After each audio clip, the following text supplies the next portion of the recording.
Any other questions? Yes. Have you ever done anything like you really didn't like, and how did you deal with that? Like, you've come across a project that you've come across a project that you probably love, so you put love it into it. But have you come across something at the other end of the spectrum that you just absolutely didn't like? Yeah, I'm big on event production, so I like doing the game stuff. I just did a show, and I don't know if you guys have seen it, called The Daily Wager. It's a studio show that talks about gambling. It's on ESPN 2, and I think it probably moved to ESPN 1 with the advent of college football. Just one of the facts that just because you have so many people who you're answering to, it's not a streamlined process to me. I prefer to have, like I say, the CP, the production assistant, the AP or whoever it may be, and then us with my art direction, our project management team. When you do studio stuff, it's just so many people. It's just, you go around in circles a lot. Someone likes something, someone doesn't like this, and you're sitting there, 3 days later on the same graphic, and it becomes a time element thing for me, because bottom line is you have to do the graphic to put it on the air, and then you're arguing about, like I did this with tennis, I believe. The producer wasn't happy with the color of the swatch on the background for 3 days. He wasn't happy with the color of the swatch, and I have a whole directory to build, and you're worrying about the color of a swatch.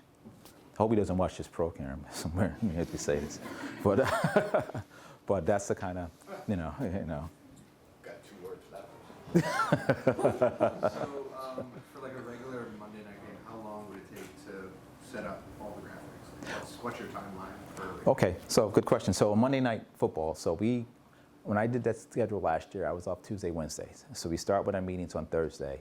You get the list of graphics that you've seen before with the layout. And from then on, you just crank in to get them all done. You want to try to be done by Sunday night, because you have to cut out your players you need. You have to get this build a graphic. Like it's not fast. It takes a while to build a lot of these. So you actually have that till game night. When I was doing matchups last year, I would get the okay on Sunday night at 11 o'clock. You were doing sometimes 12-hour days to get it done. This year they streamlined a little bit. They try to get done early Sunday, so they can kind of go into Monday, relax. But if typical graphic stuff, you finish early. Oh, you have free time?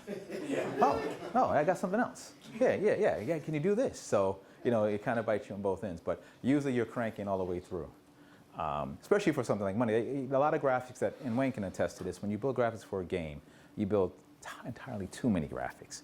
I mean, you still have to watch the game.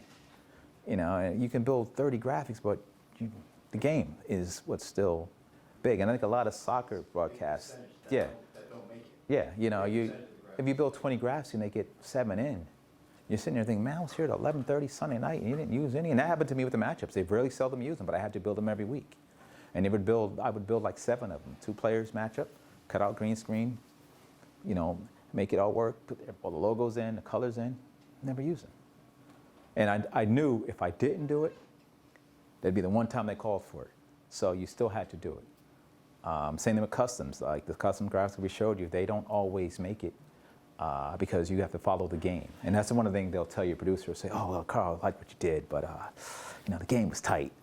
We just went with it. We'll do it another time, though. And the only good thing about that is if you have the same team later, you actually can use it.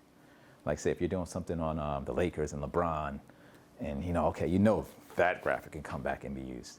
But if you're doing something like the Bucks, you spend a lot of time. The Knicks, a lot of time, and it may not ever get used. But being that they're editable elements, you can always change them to another team, and that's the one perk. That's why we keep everything.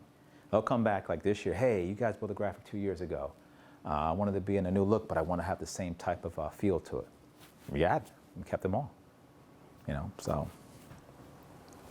Another advantage is the Monday night schedule set. Yeah. So you could, as a producer, you could come in with a foundation of storylines, right, until a couple of weeks before this matchup to see what has evolved. But that's another advantage. Yeah, right. I would say that can be too, especially with your matchups. Right. Right.